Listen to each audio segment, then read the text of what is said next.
नमस्कार दोस्तों, आपका स्वागत है हमारे इस यूट्यूब चैनल पर। आज हम कक्षा 9 की प्रश्नावली के कुछ क्वेश्चंस की प्रैक्टिस करेंगे। तो शुरुआत करते हैं। क्वेश्चन नंबर 1 है, प्रथम 5 पूर्ण संख्याओं को p बटा q के रूप में प्रदर्शित कीजिए जहां p तथा q पूर्णांक हो तथा q नॉट इक्वल टू 0 हो। तो अपन इनको किस तरह से प्रदर्शित कर सकते हैं?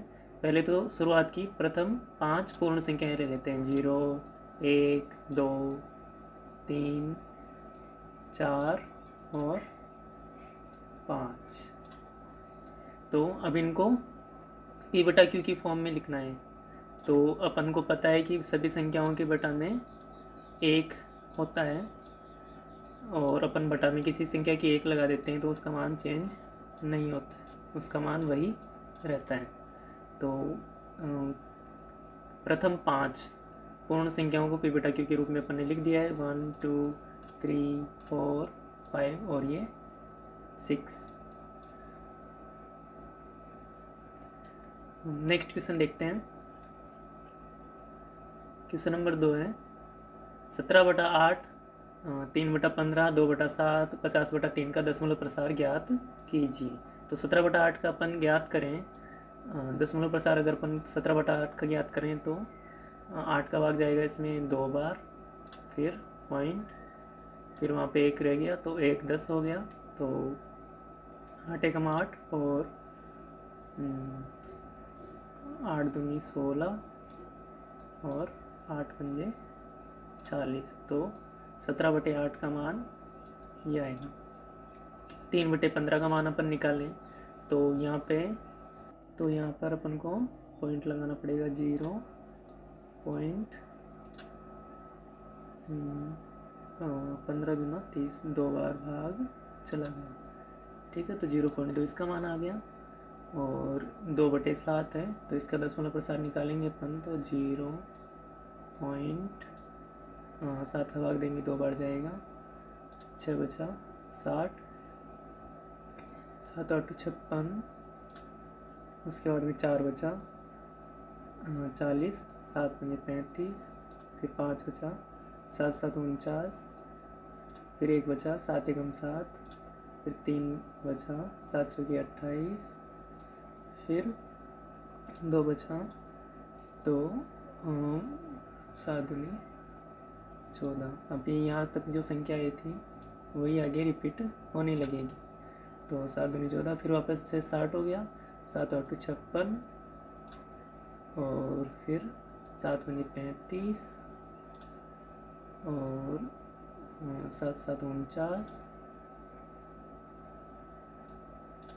और फिर 7 एकम 7। तो यही संख्या सेम रिपीट होगी। और उसके बाद में 50/3 है, इसको हल करेंगे अपन। तो इसका देखते हैं, 3 एकम 3, 3 छके 18 पॉइंट और 3 छके 18, 3 छके 18। ये पॉइंट में इसे आगे चलता जाएगा, मतलब ये 6 रिपीट होता जाएगा। ठीक है, और इसमें कौन सी संख्या रिपीट हो रही है? इसमें रिपीट हो रही है ये संख्या। ठीक है, तो इनका दशमलव प्रसार अपन समझ लेते हैं। 17/8 का दशमलव प्रसार यहाँ तक ही है, मतलब दशमलव प्रसार क्या है इसका? शांत है। यहाँ तक की संख्या खत्म हो गई तो इसका दशमलव प्रसार क्या हो गया? दशमलव प्रसार है इसका शांत।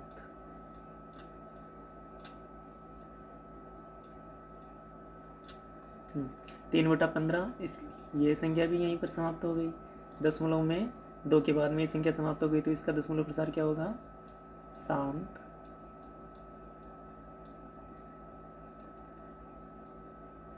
तीसरी संख्या थी 2/7, जिसमें यही संख्या 2 8 5, दशमलव के बाद में 2 8 5 7 1 4, फिर 2 8 5 7 1 4, यही संख्या रिपीट हो रही है बार बार। तो ये क्या होगा? इसका दशमलव प्रसार अशांत होगा, अशांत।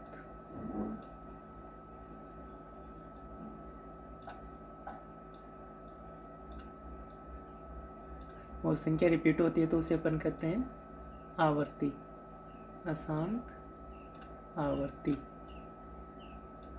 या इसे अनुसानी आवर्ती का नाम भी अपन दे सकते हैं, आवर्ती। ठीक है, 50/3 था, इसमें भी 6 दशमलव के बाद में 6 रिपीट हो रहा है। तो जहाँ पर भी संख्या रिपीट होती है तो वो आवर्ती हो जाती है, और दशमलव में अगर संख्या समाप्त नहीं होती तो उसे अपन अशांत नाम दे देते हैं, आवर्ती।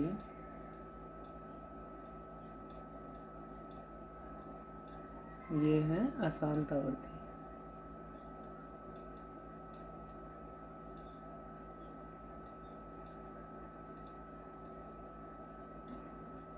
अशांत आवर्ती।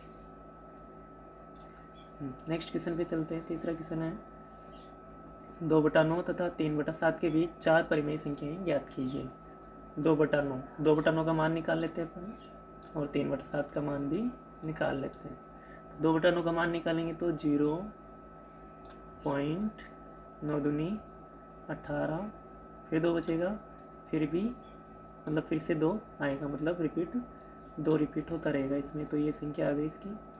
और 3/7 का अपन देखें तो 0.7 चौके 28, 0.4 और 7 दूनी 14 दशमलव में ये मान आ गया इसका। ठीक है, तो इन दोनों के मध्य वाली संख्याएं अपन लिख सकते हैं, जैसे 0.25, संख्या इससे बड़ी है, इससे तो बड़ी है और इससे छोटी है। तो इन दोनों के मध्य वाली संख्या हो गई। कितनी संख्या पूछ रहा है इसमें? 4 संख्या पूछ रहा है। 0.25 हो गई, 0.3 लिख सकते हैं अपन, 0.32 लिख सकते हैं, और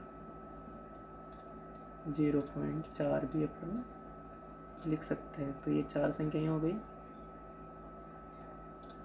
ये 4 संख्याएं हो गई जो इनके मध्य वाली है। किसके मध्य वाली है? 2/9 के और 3/7 के। क्वेश्चन नंबर 4 है 2 परिमेय संख्याओं के बीच में कोई परिमेय संख्या नहीं होती, ठीक एक परिमेय संख्या होती है। अपरिमित रूप से अनेक परिमेय संख्याएं होती हैं, केवल परिमेय संख्याएं होती है तथा कोई अपरिमेय संख्या नहीं होती। तो हमने पढ़ा था कि कोई सी भी दो संख्याएं होती है तो उनके बीच में अपरिमित रूप से अनेक परिमेय संख्याएं होती हैं। तो इनके बीच में अनेक परिमेय संख्याएं, यानी सी वाला आंसर होगा इसका। क्वेश्चन नंबर 5 देखते हैं। निम्नलिखित को P/Q के रूप में दर्शाइए, जहाँ P तथा Q पूर्णांक है तथा Q ≠ 0 है। ठीक है, इसको हल करते हैं। इसके बटा में कुछ नहीं तो 1 लगा सकते हैं अपन। तो पॉइंट में एक संख्या है तो यहाँ पे नीचे 1 के आगे 1 0 हो जाएगा, प्लस यहाँ पे पॉइंट में 2 संख्या है तो 1 के आगे 2 0, यानी ये हो जाएगा 18/100, और इन दोनों का लस हो जाएगा 100।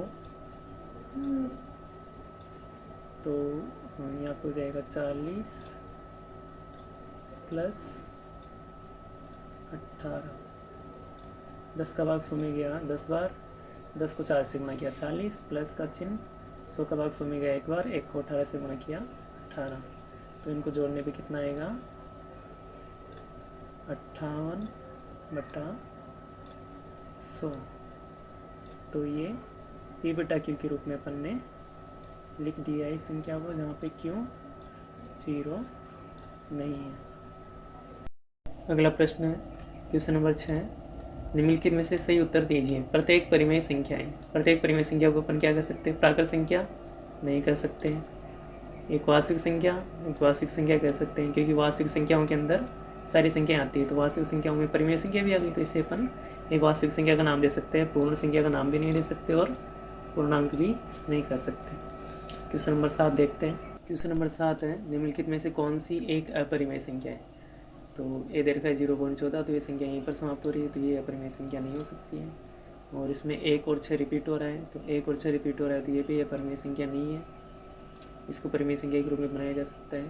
तो और ये भी परिमेय संख्या नहीं होगी, क्योंकि इसमें भी रिपीट हो रही है। अब इसमें ये संख्या ख़त्म भी नहीं हो रही है और दूसरी बात यह है कि भाई इसमें कोई संख्या रिपीट भी नहीं हो रही है। जैसे यहाँ पे 0 एक बार आ गया, 2 बार आ गया, फिर 3 बार आ रहा है, ऐसे 4 बार। तो ये संख्या इसमें कोई संख्या रिपीट नहीं होगी और ये समाप्त भी नहीं हो रही, इसलिए इसे अपन अपरिमेय संख्या का नाम दे सकते हैं। तो ये एक अपरिमेय संख्या हो गई। क्वेश्चन नंबर 8 देखते हैं। √2 और √3 के बीच एक परिमेय संख्या है। तो √2 और √3 के बीच की परिमेय संख्या कौन सी होगी? इन दोनों को जोड़ के 2 का भाग दे देंगे तो वो इन दोनों के बीच की परिमेय संख्या हो जाएगी। क्वेश्चन नंबर 9 देखते हैं। 2√3 प्लस √3 बराबर है, यानी 2√3 ये हो गए और 1 √3 ये हो गया, तो कितने हो गए टोटल? 3 √3। तो इसका आंसर हो गया सी। क्वेश्चन नंबर 10 देखते हैं। √10 गुणा √15, इन दोनों को गुणा करेंगे तो ये किसके बराबर आएंगे देख लेते हैं। √10 गुणा √15, तो इसके टुकड़े कर लेते हैं। 2 × 5 × √3 × 5। तो 5 यहाँ पर भी आ रहा है और यहाँ पर भी आ रहा है, तो अपन ले लेंगे 5 को बाहर ले लेंगे और यहाँ पर क्या बचेगा? 3 और 2 3 गुना 6, यानी इसका आंसर क्या होगा? 5 √6। इसका आंसर हो गया बी।